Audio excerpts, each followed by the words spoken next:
Good? Alright, this is the 1995 WaveRunner 3. I got it.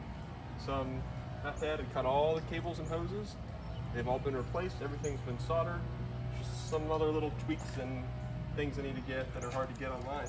Anyway, I had to put new spark plug cables. You can come here. I had to put new spark plug cables on it.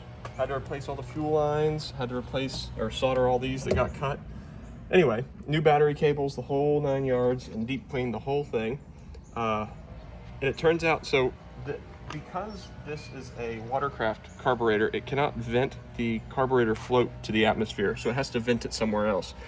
So it vents it through a return line back to this tank. So basically this fuel sits here in an endless loop, and then as the instead of a vent, there's a little tiny diaphragm inside of this carburetor. So when you crack the throttle open and all the fuel gets sucked out of the bowl, rather than sucking in air or allowing air to enter the float, it needs fuel, so it has this closed loop fueling system, but there's a diaphragm that opens and closes a little needle and seat.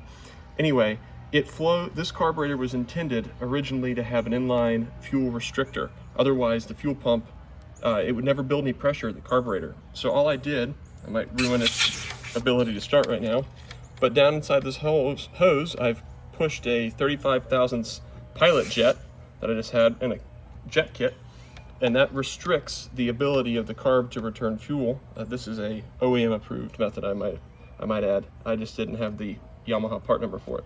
Anyway, so I put a jet in this return line, so that way the fuel pressure has to build at the carb, and it can only relieve pressure at a throttled amount. And if this ends up starving for fuel, I'll put a smaller jet in it. Anyway, that said, it can't be the first start because we've already started it, but